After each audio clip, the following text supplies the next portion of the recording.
Okay so let's start. Polynomial की series में आज हम लोग ये क्वेश्चन सॉल्व कर रहे हैं। सो लेट्स सी देखते हैं ये क्वेश्चन क्या गिवन है।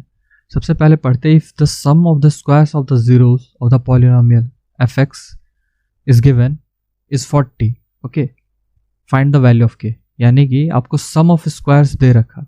तो सबसे पहले ये जो लैंग्वेज है क्वेश्चन की, ये पढ़ के समझना है कि आपको गिवन क्या है।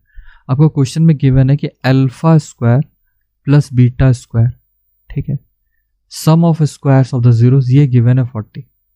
ठीक है, अगर अल्फा बीटा इस पॉलिनोमियल के जीरोस आपने माना है तब, ठीक, तो ये चीज़ गिवन है। तो सबसे पहले आपको क्वेश्चन पढ़ के यही डिकोड करना है कि गिवन क्या है। ठीक है, कुछ बच्चे क्या करते हैं, वो ये लिख लेते हैं अल्फा प्लस बीटा का होल स्क्वायर। ठीक है, तो ये गिवन नहीं है, सम ऑफ स्क्वायर्स लिखा ना कि स्क्वायर ऑफ सम। तो इस बात पर ध्यान रखना। ठीक है, अब नेक्स्ट यहाँ पर ध्यान देते हैं कि हमें जो f(x) गिवन है, यहाँ पर जो f(x) दे रखा वो कितना है, f(x) is x square minus 8x plus k। तो मैं आपको हर बारी कहता हूँ कि जब भी आपको f(x) देकर आए तो आप उसको a, b और c उसी टाइम लिख लो। a कितना है 1, यहाँ पर b कितना हो जाएगा -8 और c कितना हो जाएगा k। अगर आप स्टैंडर्ड इक्वेशन से कंपेयर करो तो कोफिशिएंट निकाल सकते हो, तो हम लोग सबसे पहले ही कोफिशिएंट्स निकाल लेंगे। ठीक है, अब यहाँ पर हमें k की वैल्यू फाइंड करनी है, जो k गिवन है ना, ये निकालना है।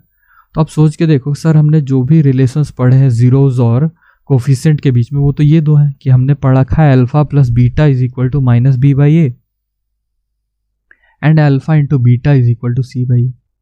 ठीक है, लेकिन यहाँ पर तो sir alpha square plus beta square है, तो यहाँ पर तो इन दोनों में से किसी को पुट नहीं कर सकते। तो ज़रा देखो यहाँ पर क्या करोगे। अगर मैंने आपको बोला कि आपने ये पढ़ रखा है ए प्लस बी का होल स्क्वायर, तो सब बच्चे वो काम बोलेंगे कि हाँ सर ये तो पता है A square plus B square plus 2ab होता है। ओके, लेकिन यहाँ पर अगर मैं बोलूँ कि इसकी वैल्यू मुझे सिर्फ चाहिए ए स्क्वायर प्लस बी स्क्वायर की, तो आप क्या करोगे, इस 2ab वाले टर्म को इस साइड शिफ्ट करोगे। तो ए स्क्वायर प्लस बी स्क्वायर इधर ही रह गया। जब 2ab वाला टर्म उस साइड गया तो वहाँ पर ए प्लस बी का होल स्क्वायर प्लस में था, लेकिन 2ab वाला जब टर्म गया तो वो माइनस का 2ab हो गया। तो इसी फॉर्मूले को यूज़ करेंगे। अगर मान लो यहाँ पर ए अल्फा हो जाए, बी बीटा हो जाए, तो इसको लिख सकते हैं alpha square plus beta square is equal to alpha plus beta का whole square minus 2 alpha beta. ठीक है, तो बस यही चीज़ आपको यहाँ पर यूज़ करनी है। तो हमें दे रखा था क्वेश्चन में alpha square plus beta square is equal to 40। ठीक है, तो यहाँ पर alpha square plus beta square की जगह क्या लिख लेंगे, यहाँ लिख लेंगे अल्फा प्लस बीटा का whole square minus 2 alpha beta. ठीक है, इज इक्वल टू 40। अब ये आपको पता है कि अल्फा प्लस बीटा के जगह पे क्या लिख सकते हैं, यहाँ लिख सकते हैं ये माइनस बी बाई ए का whole square minus 2 alpha beta के जगह पे 2c by A is equal to 40। ठीक है, अब जो जो वैल्यू आपने निकाली है यहाँ पर a का 1, b -8 और c के, इसको यहाँ पे पुट कर लो।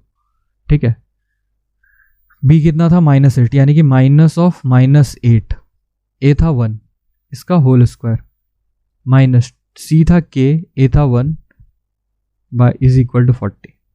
ठीक है, अब इसको सॉल्व करते, ये माइनस माइनस प्लस हो जाएगा, यानी प्लस 8 का होल स्क्वायर दैट इज 64। 1 तो 1 का स्क्वायर तो 1 ही होगा। नीचे यहाँ पर क्या हो जाएगा, 2k इज इक्वल टू 40। ठीक है, अब आपको यहाँ से पता चल जाएगी 2k की वैल्यू कितनी आएगी। तो 2k की वैल्यू निकालने के लिए 2k को उधर शिफ्ट कर दो, प्लस का हो जाएगा, और 40 को उधर शिफ्ट कर दो, माइनस में आ जाएगा। तो ये हो जाएगा 64 minus 40 is equal to 2k।